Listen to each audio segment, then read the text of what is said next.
कांग्रेस के नेता गला फट फट के कह रहे थे कि भाई लद्दाख के साथ क्या होगा, लद्दाख के साथ क्या होगा, धारा 370 हटने से क्या खोएंगे। मैं एक चीज जरूर कहना चाहूंगा, एक चीज जरूर खोएंगे वहां, 2 परिवार का रोजी रोटी खोएंगे और कुछ नहीं। जिस कश्मीरी पंडितों को आपने इस धारा 370 के मिसयूज करते हुए लात मार के रातों रात निकाल दिया, क्या यह है आपका सेक्युलरिज्म? हमारा पहचान, हमारा भाषा लुप्त अगर हुआ है तो ये आर्टिकल 370 और कांग्रेस पार्टी जिम्मेवार है। किसी भी कंडीशन में हमें कश्मीर के साथ मत रखिए, ये हमने कहा था। आज डेमोक्रेसी की बात कर रही है लोग, लोकतंत्र की बात कर रहे हैं। क्या वो थे आपका लोकतंत्र?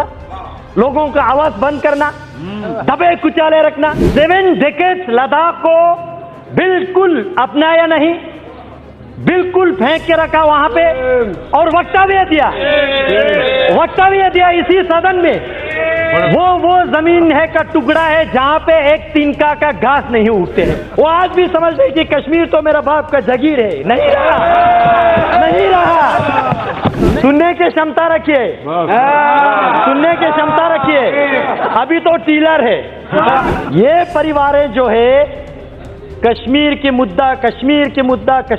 मुद्दा जो ढिंडोरा पीट रहा है, वो समाधान चाहने वालों में से नहीं है। वो वाले तो खैर लाख झगड़ के कुछ ले लेते हैं, लेकिन लद्दाख वालों को 10 नौकरियां भी आप नहीं देते। क्या ये है आपका इक्वालिटी?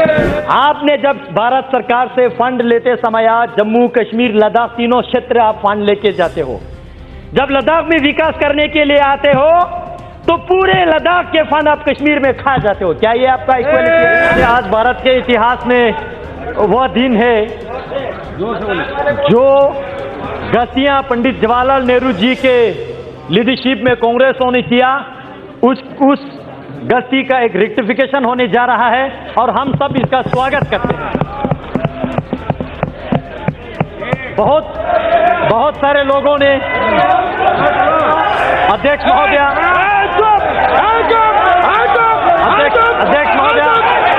बोलने दीजिए। आप लोगों का मैंने सुना, बहुत बोला आप लोगों ने बोला, बैठिए, बोलने दीजिए। सुनने की क्षमता रखिए, सुनने की क्षमता रखिए। अध्यक्ष जी बैठिए। आप भी बैठ जाइए, प्लीज बैठ जाइए, आप भी बैठ जाइए, बोलने दीजिए। अध्यक्ष जी, हाँ बोलिए। पूरे चर्चा को मैं अच्छी तरह से सुन रहा था और बहुत लोगों ने, मुझे खुशी हुआ, बहुत लोगों ने लद्दाख, लेह, करगिल के जिक्र किया, लेकिन मैं जानना चाहता हूं क्या वाकई वो लद्दाख जानते हैं ये लोग? आज तक बीते 71 साल 7 डेकेड्स लद्दाख को बिल्कुल अपनाया नहीं, बिल्कुल फेंक के रखा वहां पे और वक्तव्य दिया इसी सदन में। वो जमीन है का टुकड़ा है जहां पे एक तिनका का घास नहीं उगते हैं। ऐसे वक्तव्य देने वाले क्या लद्दाख को समझते हैं? क्या लद्दाख के विशेष संस्कृति को जानते हैं? क्या लद्दाख के भाषा को जानते हैं? क्या लद्दाख के रहन सहन, खान पान, वहां के ज्योग्राफिकल कंडीशन, क्लाइमेटिक कंडीशन, जो दुर्गम क्षेत्र है, क्या वो जानते हैं या खाली किताबें पढ़ के बोल रहे हैं? अध्यक्ष महोदय, लद्दाख ने पिछले 71 ईयर यूटी के लिए संघर्ष किया। हम भारत देश के अटूट अंग बनना चाहते थे।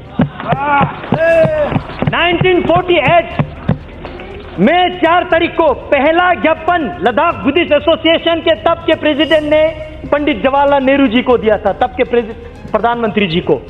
कहा कि लद्दाख को या तो आप सेंट्रली एडमिनिस्ट्रेटिव ऐसा कुछ बनाइए या नेफा टाइप बनाइए या ईस्ट पंजाब के साथ रखिए, लेकिन किसी भी कंडीशन में हमें कश्मीर के साथ मत रखिए, ये हमने कहा था। लेकिन जिनका सरकार था उन्होंने हमारे सुनवाई नहीं किया, जानने की कोशिश तक नहीं किया। और कश्मीर के नीचे आज तक हमारा डेवलपमेंट, हमारा पॉलिटिकल एस्पिरेशन, हमारा पहचान, हमारा भाषा लुप्त अगर हुआ है तो ये आर्टिकल 370 और कांग्रेस पार्टी जिम्मेवार है। अध्यक्ष जी, मैं डॉक्टर श्यामा प्रसाद मुखर्जी जैसे वीरों का, कुशोक बाकुला रिम्पोची जैसे महान व्यक्तियों का, थुप्तान सेवांग जैसे जिन्होंने लद्दाख को यह दिशा दिया कि हमें भारत के साथ रहना है, भारत के जयकार करना है, अपने देश के लिए मत मिटने के लिए तैयार रहना है।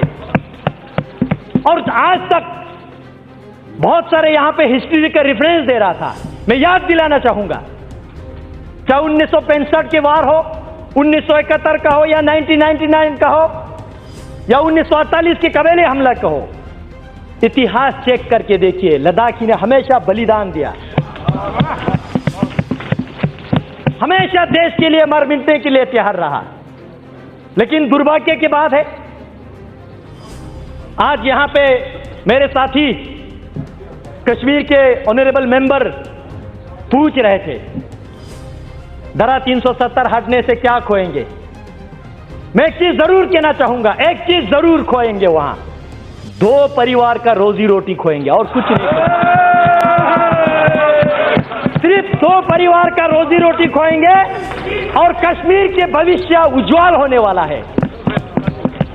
आज करगिल की बात कर रहे हैं, क्या वो जानते हैं ये करगिल? मुझे इस सदन में कहने के कोई संकोच नहीं है। आज अध्यक्ष जी, सुनने की क्षमता रखिए, सुनने की क्षमता रखिए, अभी तो टीलर है, सुनने की क्षमता रखिए। एक दुर्घटना हमारे साथ घटी, आज मैं इस सदन को अवगत करना चाहूंगा। तब के ले में आपके एनसी के डिस्ट्रिक्ट प्रेसिडेंट, पीडीपी के डिस्ट्रिक्ट प्रेसिडेंट, जिन्होंने यूटी के मेमोरेंडम को साइन किया, उन लोगों को आपके कश्मीर के एनसी और पीडीपी ने वहां से प्रेस रिलीज जारी करके अपने पार्टी से बाहर निकाल दिया। आज डेमोक्रेसी की बात कर रही है, लोग लोकतंत्र की बात कर रहे हैं। क्या वो थे आपका लोकतंत्र? लोगों का आवाज बंद करना, दबे कुचाले रखना, ये आपका लोकतंत्र था क्या? अध्यक्ष जी, मैं कल 11 बजे राज्यसभा के चर्चा शुरू होने से अभी तक मैं सुन रहा था, बहुत लोगों ने इक्वलिटी की बात किया। धारा 370 जाएगा तो जम्मू कश्मीर में इक्वलिटी नहीं रहेगा, ये होगा वो होगा। मैं सदन से पूछना चाहता हूं, आपके माध्यम से इस सदन में मैं उनको पूछना चाहता हूं जो ऐसा वक्तव्य देते हैं। आपने जब भारत सरकार से फंड लेते समय जम्मू कश्मीर लद्दाख तीनों क्षेत्र आप फंड लेके जाते हो, जब लद्दाख में विकास करने के लिए आते हो तो पूरे लद्दाख के फंड आप कश्मीर में खा जाते हो। क्या ये आपका इक्वलिटी? अगर आप 1000 एम्प्लॉयज क्रिएट करते हो, जॉब क्रिएट करते हो, जम्मू वाले तो खैर लाख झगड़ के कुछ ले लेते हैं, लेकिन लद्दाख वालों को 10 नौकरियां भी आप नहीं देते। क्या ये है आपका इक्वलिटी? कल राज्यसभा में कांग्रेस के नेता गला फट के कह रहे थे कि भाई लद्दाख के साथ क्या होगा, लद्दाख के साथ क्या होगा। लद्दाख के भाषा को आज तक आपने रिकॉग्नाइज किया। क्या यह है आपका इक्वालिटी? अध्यक्ष जी, सेक्युलरिज्म और डेमोग्राफी की बात किया जा रहा है यहां पे। मैं जानना चाहता हूं, जिस कश्मीरी पंडितों को आपने इस धारा 370 के मिसयूज करते हुए लात मार के रातों रात निकाल दिया, क्या यह है आपका सेक्युलरिज्म? अध्यक्ष जी, आज ये वही वक्तव्य दे रहा है। अध्यक्ष जी, सुनिए, मौका दीजिए, बोलने की क्षमता रखिए। मैं आपकी तरह किताबें पढ़ के नहीं आता हूं, लेकिन ग्राउंड की रियलिटी महसूस करके। अध्यक्ष जी, कारगिल में जो अभी कह रहा है, ये इन्होंने फोन करके करवा रहा है। उनको भी नहीं पता है वो लोग क्या कर रहे हैं। उनको अपने भविष्य के लिए सोचना चाहिए, इनके जबान पे नहीं जाना चाहिए। या अपने मुफ्त के लिए, अपने हित के लिए किसी को भी नचाएंगे। अध्यक्ष जी, अध्यक्ष महोदय, बैठिए बैठिए, सुनने की क्षमता रखिए। अध्यक्ष जी, आज से 66 वर्ष पहले जनसंघ के संस्थापक डॉक्टर श्यामा प्रसाद मुखर्जी ने 1953 में जो उन्होंने संघर्ष लिया, एक देश में 2 विधान, 2 निशान और 2 प्रधान, नहीं चलेगा, नहीं चलेगा। और इसी के संकल्प में मैं गर्व के साथ कहता हूं, इनको नहीं पता लद्दाख वालों ने अभी क्या किया आज तक। 2011 में आज ये कह रहे कि हमारा झंडा जा रहा है, झंडा जा रहा है। भाई साहब, आपका झंडा तो लद्दाख वालों ने 2011 में नकारा है। लद्दाख ऑटोनमस हिल डेवलपमेंट काउंसिल ने रेजोल्यूशन पास किया 2011 में। जम्मू कश्मीर के जो झंडा लद्दाख ऑटोनमस हिल डेवलपमेंट काउंसिल की चेयरमैन, एग्जीक्यूटिव काउंसलर, जो कैबिनेट और डिप्टी मिनिस्टर के रैंक के होते हैं, उनको उनकी गाड़ी को लगता था, हमने उस झंडा को नकारा। हमने नेशनल एम्ब्लेम वाला वहां पे लगाया, क्योंकि हम भारत देश का अटूट अंग बनना चाहते हैं।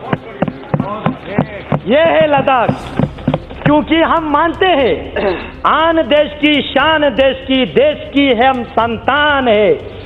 3 रंगों से रंग तिरंगा अपनी ये पहचान।